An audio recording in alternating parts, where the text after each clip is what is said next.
Okay, good morning. Thank you very much for asking me to come and speak today.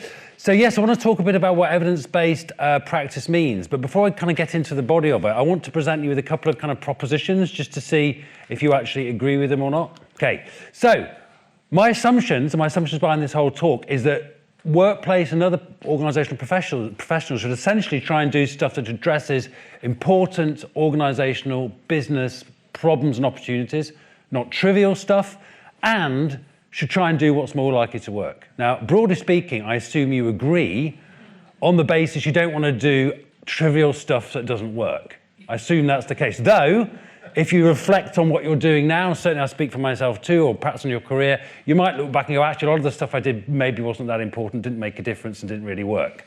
Fine, we all do that. But this is the underlying premise of this talk, and this is the underlying premise of evidence-based practice. So if at any point you kind of think, why is he telling us this? It's just about this. It's all about this. What's important for the organization? What's more likely to work? So, have you heard of evidence-based practice before? Anyone heard of evidence-based practice before this talk? In what kind of contexts? Where have you heard it? In relation to, yeah? I've heard you talk about it. Okay, apart from, right. Boring. Right, apart from me and now, has anyone heard of evidence-based practice in any other context? Medicine, yeah. Therapy. What? Say? Therapy. Anything else? Policy making. Architecture. Yeah. It's been around for a long time. Would you feel confident you knew what it is? You think you could define it? Excellent. Hold that definition, and I'll come back to it in a minute just to check. Okay. So, evidence-based practice is kind of the elevator pitch. The decisions about important, problems and solutions should be based on the best available evidence. So for us in the context of workplace, typically that means 4 sources. It means scientific findings, organizational data, it means your expertise as a practitioner, and also what stakeholders think. The key thing about evidence-based practice is everybody uses evidence. It's not about using it. Evidence-based practice is not about using evidence, it's about the way you do it. So you're not evidence-based or not, you aren't evidence-based or not evidence-based, it's the degree to which you do it. So typically what appears to happen is people pay limited attention to the quality of evidence. So the idea we're surrounded by information and data, much of it might be really, we should just ignore it, it's nonsense. But people tend to pay attention to everything, put it in a big box or barrel and sort of try and use it to make a decision. It's about using the best available evidence, not all the evidence. Secondly, people often also pay attention to only limited sources and types of evidence. So we always use evidence, but that is not the same as an evidence-based approach. So where did it come from? Well, these are the rough dates. Some of you mentioned these, medicine, policy making. These are the rough dates where these professions started adopting the term evidence-based. So yes, it kind of started in medicine and it spread through many, many different fields. It probably only appeared in management maybe 10, 15 years ago. And again, I guess in architecture, probably around the same time, for example, as well. So these different disciplines tend to have their own centres. This is the Centre for Evidence-Based Medicine. This is the Centre for Evidence-Based Policing. Anybody heard of evidence-based policing? No, but it's exactly, yeah, somebody has exactly the same deal. So basically saying, if we were a bunch of police officers, there's some crimes going on, we're going to get some good evidence about what those crimes are, what should we do? We've got many choices. What's more likely to work? It's the same deal. Evidence-based policy making, someone already mentioned. This is from the US. This is from the previous president, Barack Obama, was a big supporter of evidence-based practice. Do you think the current president is a massive fan? But he's actually a good example because if we believe popular accounts, he does use evidence, but of course the sources of evidence he tends to use are things like Fox News, Twitter, his gut, stuff like that. So he is using evidence, but he's not paying attention to the quality of the evidence, and he's not really looking across multiple sources. So again, even someone who uses their gut all the time is using evidence, but it's one source and they're maybe not evaluating the quality. Conservation, education, aged care, social work, etc. It's the same thing. And most recently, the Centre for Evidence-Based Management. So we set this about 8 or 9 years ago. So if you're interested in evidence-based management, I just recommend going to this website. There's lots and lots of free resources there if you want to sort of try it a bit more for yourself. Okay, so what is it? Some of you said you knew what it was. Brilliant. Compare your definition with this. This is the sort of formal definition. It's not my definition. It's not the centre's definition. It's one that's evolved in many fields. And broadly speaking, if you looked across those different areas of practice, from medicine to policing to social work to policy making, broadly speaking, they use the same definition. It's the conscientious, which means you try, explicit, you write it down, you make it clear, and judicious, you judge the quality of evidence from multiple sources to make a better decision. The key thing is here, it's about a process. It's not about an outcome, it's about a process. It's a thing you go through to make a better decision. It's not about certainties. It's about likelihoods and probabilities. So from an evidence-based practice perspective, the strongest claims you can make is, given our evidence, it seems likely that this is the problem that's going on. And given the evidence, it seems if we do this rather than this or nothing, this is more likely to fix this problem or get the outcome we want. And that sounds like a very weak claim compared to what you often hear in terms of business management, other areas claiming about stuff. But that's the kind of claim you can make. So it's not about making certainties, it's about making more probabilistic claims about what's more or less likely to work, given what we think is likely to be the issue. This is a model developed by CIPD. Some of you know CIPD is a professional body for HR professionals in the UK. This is a model developed with us, an infographic. So again, you've got the 4 sources. You have a definition of what it is, which I've already kind of explained, and then you have these 6 steps: ask a question, acquire the evidence, critically appraise it, aggregate, apply, and assess to find out what difference it made. And you do this, go through this process, both to understand the problem or opportunity and to understand a potential solution. So you never kind of go to the solution. You always start with, obviously, a diagnosis. But that's, as you know, is easier said than done, I think, in many contexts. So here's an example. Any of you ever done stuff on creativity and innovation? Anybody? It's the kind of thing that tends to overlap a bit in workplace design occasionally. People kind of see it as a means of sort of increasing or boosting creativity. But supposing you or your organization or your clients think that they've got a problem with low creativity. So we're not creative enough here. We need to do something about it.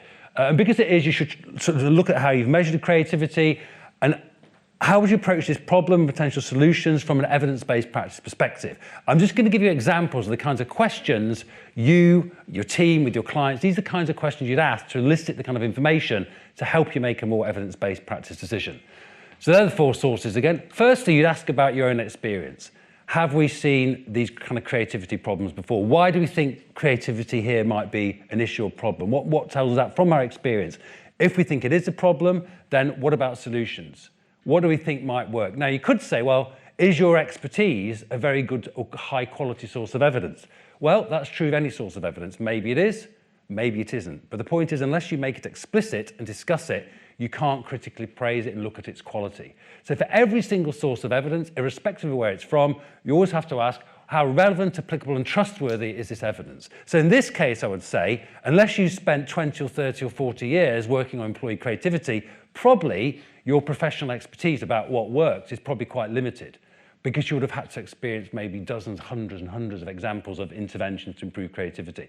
But you should look at it because it might be useful and it will be strongly shaping the way you collect evidence. People go into situations, obviously, with very strong beliefs about what's going on. Secondly, then, is looking at organizational data. What actually is the creativity level around here? Are our measures valid and reliable? Do we know that our level of creativity is causing problems? Is it low and we're not growing, we're not making money, we're not developing? What is the actual problem with it? And if we think it's a problem, similarly, what do we do about solution? What's going on that might indicate there's a solution? Can we find differences between employees or shifts or locations that say, well, why are these people so creative and these people aren't? Is this giving us a clue about interventions? And again, how relevant and trustworthy is that evidence? Third source is scientific literature. Now, you might go and look at the scientific literature and say, well, what do we know about creativity? Why do we think it's low? What does a systematic review of the evidence say are the problems with creativity? Is there lots of evidence that says if an organisation is low on creativity, it's a disaster for the organisation? Is there lots? Is there a little? Is it good quality? Is it not? Or is there evidence that says, you know what, doesn't make much difference? I don't know. Do you know? I don't know. You have to find out. Similarly, if you think it is a problem, then you might again look at the scientific evidence as a third source to say, what are the solutions? Are there lots of interventions, including perhaps workplace design, to say how you increase creativity? Do we know much about this? What do we know? And again, how relevant and reliable and trustworthy is it? Fourth area is stakeholders. You might talk to customers, clients, employees. We think there's a problem with the creativity of our employees. What do you think? And employees say, no, we're creative. What are you talking about? It's the managers. They kind of always are they're not supporting us and giving an idea. We're plenty creative, but it's the manager. Or the customers say, well, why do you think you're not creative? We see so many innovations coming out from you. What are you talking about? Or they might say, yeah, actually, you're a bit kind of stale. You have got no new ideas. What do stakeholders think about the problem? And if they think it's a problem, what do they think about potential solutions? And again, how relevant, applicable, and trustworthy is it? These are examples of the kinds of questions you would ask to start to go to an evidence-based practice process to both saying, is there an issue here with employee creativity and innovation? And if there is, what can we do about it? Does that broadly make sense, that process? Does it sound exhausting? Is it doable? How quickly do you think you could do that? Weeks, months, years? What do you reckon? Weeks? Yeah, you might want to spend a week on it. How many, like a stupid question, who likes eating out and having nice food? Yeah, many people. I do. If you go to a new city you've never been to before, and you want to you arrive in your hotel at 6 o'clock at night, you really don't know the city, and you want to have a good dinner, what kind of evidence would you get to help you make a decision about where to book a restaurant? TripAdvisor, good example. Is TripAdvisor a reliable and trustworthy source of evidence? Right. Maybe, sometimes, possibly, absolutely, and that is true of every single source of evidence. Does it mean you shouldn't use it? No, of course you should use it, but you should treat it with caution. You should understand the biases, and those biases might be that we know you can pay organisations to write good reviews of your place and bad reviews of your competitors. You can invent a restaurant that doesn't exist, and people, get it really highly rated. So there's issues around its reliability and trustworthiness. Should you not use it? No, of course you should, but you should be aware of the limitations. And to repeat, that's true of every source of information. So we've got TripAdvisor. What else? Concierge, someone on the desk. The concierge. Can't you trust the concierge? No. Why not? Bribes, kickbacks. Oh, let me book that for you. Yes, of course I can book it for you. And of course they're booking it not because they're being nice entirely. They're booking it because they want to make sure the restaurant knows that when you show up, those customers there because you sent them for kind of kickback. So maybe not the concierge. So we've got concierge, TripAdvisor. What else? Any other sources? Call a friend. Call a friend. A friend who likes food or a friend who doesn't like food? A friend who likes food, yeah. What else could you do? Ask a local. Ask a local. Now, that's interesting. So if we walked out of here, walked around King's Cross, St Pancras, asked the locals, I mean, I know what you mean, but it's putting a lot of emphasis and weight on the fact that people wandering around are really into food and eat in restaurants. They might not. But you could ask a local. You could walk around and see where's busy. What's typically the busiest restaurants in many cities in the world? McDonald's. So it's not much of a clue, right? So it could be other restaurants. So yeah, this is an example. There's multiple sources of evidence. If you were with me on this trip, you're in your room, I'm in my room, you're waiting for me to book a restaurant, you kind of text me, you say, what are you doing? I'm still trying to find a really good restaurant. I've been for TripAdvisor, asked the concierge, I've been outside, I've looked at Time Out. Eventually you say, come on, just book a restaurant. Now, I might only have an hour, half an hour. Sometimes people have literally had to drag me out of the bedroom and say, stop, enough, we're going to go and eat now. Oh, just one more Google search, one more bit of it. Yeah, you have to just draw a line and say, that's it. Now, if I only had half an hour to do that, would that increase my chances of getting a good dinner than not doing it at all?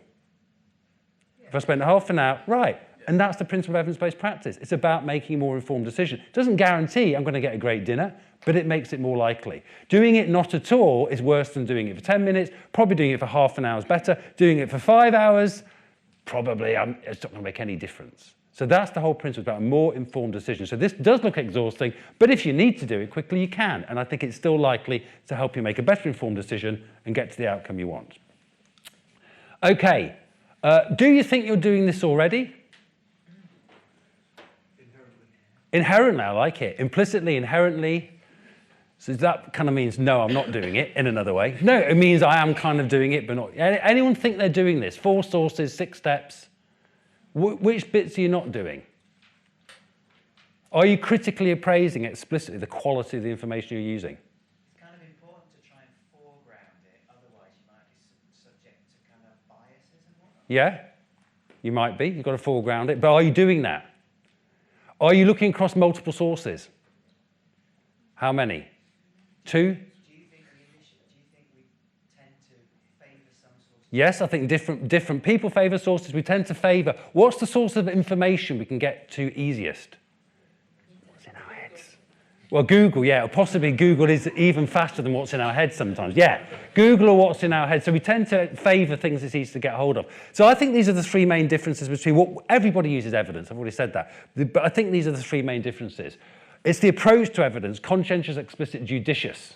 There's a different kind of way of approaching using evidence. It's multiple sources, both to triangulate, but also to contextualize. You may have a great scientific study, but unless you've got organizational data and stakeholder perspectives, you won't be able to use it or make sense of it. Is it relevant? I don't know. We need that other information too. And also this structured or stepped approach. So again, we all use evidence, but there's some fundamental differences between evidence-based practice and generally the use of evidence. So I think the interesting about evidence-based practice for me, one of the things I'm thinking about more and more, is that it sort of broadly makes sense, but people don't do it very much. In not just you or me, but in many, many professions. So why don't they? I think understanding some of these barriers is pretty important. So here are some. I'm not going to go into all of them, just some on the top left. Why don't people do it? Things get in the way. Let's try and understand some of those things, because maybe it will help us overcome them if we want to do it. I'm assuming, by the way, you kind of want to do this because, again, going back to the point, you still want to do things that are important for an organisation business, and you still want to do things that are more likely to work. I'm assuming that's still the case. I may have put you off that now. You may think, I want to do trivial stuff that doesn't work because actually, come on, give me a break, it's easier, whatever. Yes. Okay, fine. But misconceptions, this is something that gets in the way. When people hear evidence-based practice, it stops them from really wanting to kind of use it. The first thing is people often think it means they can't use their own experience. Like, and I think the early days of evidence-based practice, both in medicine and other fields, was scientists say, oh, we've got a massive meta-analysis, you need to do that. And that's not what evidence-based practice is. So, of course, you have to use it, which is absolutely essential. People think often evidence tells you the truth and can prove things. Do you think, for example, scientific studies tell you the truth? Do you think you can prove things with science? Yeah? Think you can prove it? Or do you think it's just contingent and it sort of depends because another study might come along and go, actually, we used to think it was that, but not so sure. I think it's more the latter. I think the only place you find proof is in things like maths, algebra, formal logic, that kind of thing. It's not about proof and truth, okay? And the reason this puts people off is it's a very high bar, because people eventually say, oh, you can't prove anything anyway. So what's the point? The good news is we're not trying to prove anything. We're trying to make a more informed decision. You could say to me when I've chosen a restaurant in that city we've never been to before, you could say, oh, but you haven't proven that is the best restaurant. You haven't got the truth about, no, who cares? I'm going to get a better dinner. I'm not after proof and truth. And that's really important because it's a very, very high bar to set. And broadly speaking, as I go back to science, other data, it's not about truth either. It's about probabilities, likelihood, it appears if this is likely. It's not about truth. These are absolute terms which are not very helpful, I think. It's also not about making perfectly informed decisions. I refer back to my restaurant example. It's about making more informed decisions.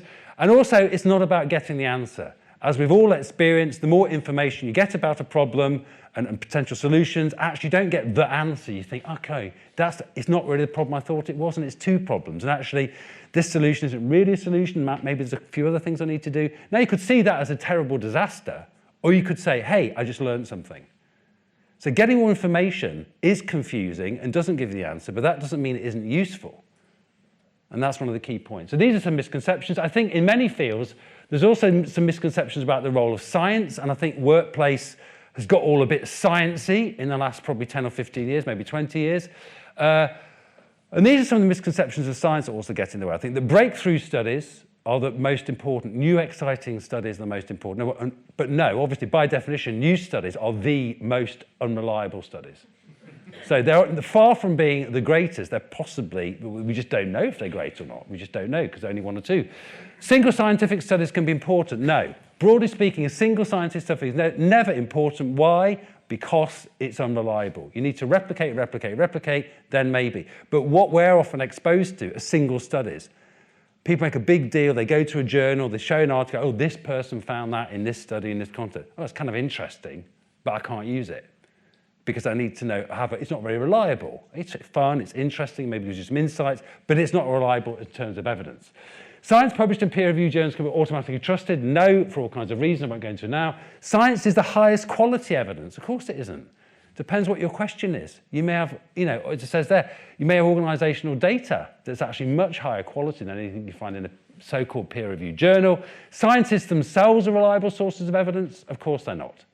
And terms like, you must have all heard terms like science shows, studies find, we know from science. No. These are all kind of red flags. Someone's trying to scientize you. They're trying to blind, we don't, Yeah, it's not how science works, I think. There's also a particular branch of science, which again I think has partly infected also workplace stuff, which is neuroscience. And if you're interested in trying to debunk some of the claims made often in the name of neuroscience, it's worth following these two people on Twitter who basically kind of examine some of these claims and go, well, what's this based on? What is the science? And even if it's based on science, is the science any good? And often in the case of neuroscience, it appears there's serious problems with it, both in terms of methods, sample size, other kinds of things. It's not a, I wouldn't say highly trustworthy body of evidence anyway, but that's another issue.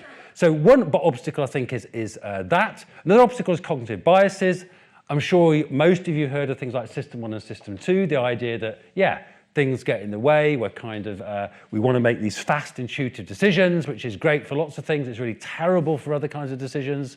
So intuitive is good for some things, terrible for other things. And indeed, you could argue evidence-based practice has evolved in part to try and push people out of System 1 thinking into System 2. That's almost why it had to be designed, because of this tendency to sort of drop back into System 1 thinking all the time. So again, you've probably all seen these illusions. Are these lines straight or wonky?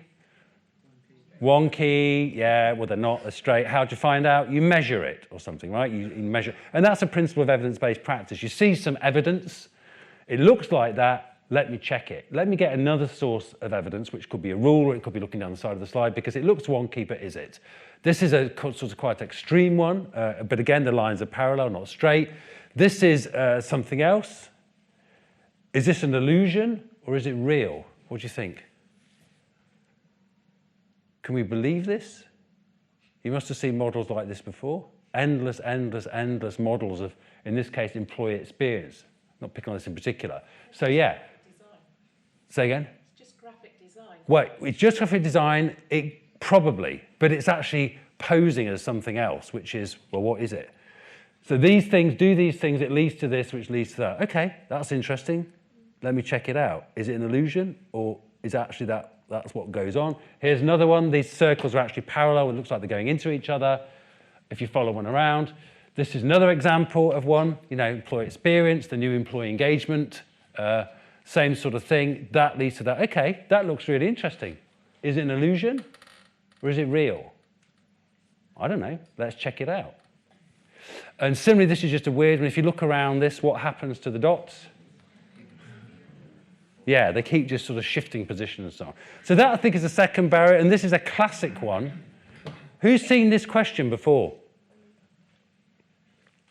Okay, if you've seen it before, you're not allowed to answer. Those people who haven't seen it before, I'll give you 10 seconds to give an answer.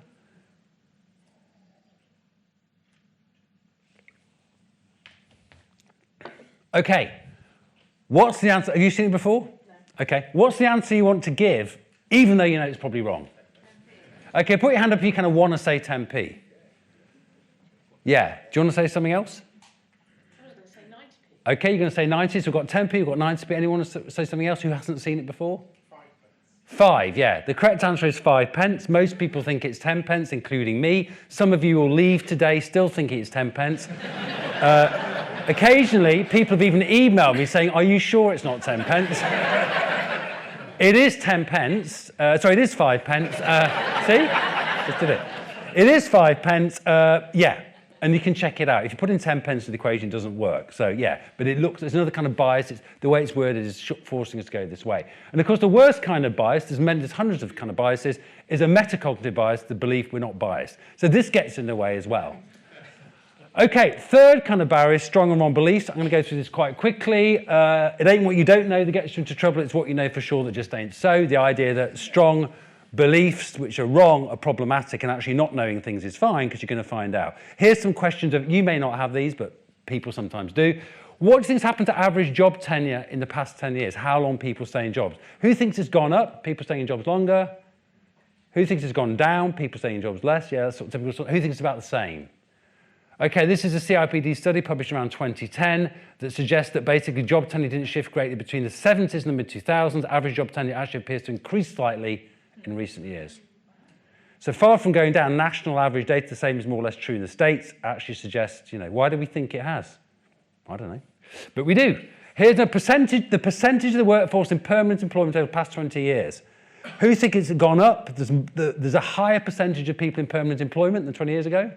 High, a few of you. Who thinks it's lower? There are fewer people in permanent employment. Who thinks it's the same? Who's just not going to answer now? Okay. This is a Work Foundation study published a couple of years ago. The second column is most important, and essentially it's suggesting there is no difference. Hasn't kind of changed at all. Again, people think it has. And similarly, generational differences in work attitudes, nothing going on. Fine, I've got 1 minute left. I'm going to quickly go through management fads and fashions. Here's some examples. Of some of you may know some of these. And people try to trace these fads and fashions. These get in the way simply because people are trying to make decisions about problems and they're trying to make decisions about what to do. Fads and fashions, I think your debates about it later, just tend to get in the way of kind of evidence-based practice because they're distracting in effect. And you could say, I don't know if these are fads or fashions in your field in particular or not. They may be, they may not. But broadly speaking, fads are a problem because they prevent critical thinking and they encourage this thing called solutioneering. Solutioneering is where you define a problem by the absence of a solution. The solution you've normally thought of and quite like.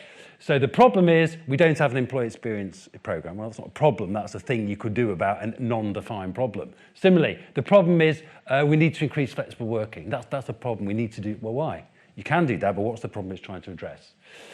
I'm not talking about that, but there's terrific things from Yahoo and Google. Sorry, Yahoo and HP published a while ago. They're fantastic things where people actually set out why they're trying to reduce flexible working. It's full of solutioneering. It's so clear they've decided they want to clamp down on flexible working, then they make up all these reasons why it's going to help a non-defined problem. Anyhow, right. So just to conclude, how can we become more evidence-based? I think spend more time getting evidence about real business problems. Allegedly, Einstein, one of the many things Einstein probably never said was that if he had 24 hours to save the world, he'd spend like 22 hours diagnosing the problem and 2 hours implementing the solution. And I think often we do it completely the other way around. We spend 2 hours thinking about what the problem is and a lot more time rolling out, implementing, doing stuff than actually saying, what's the problem?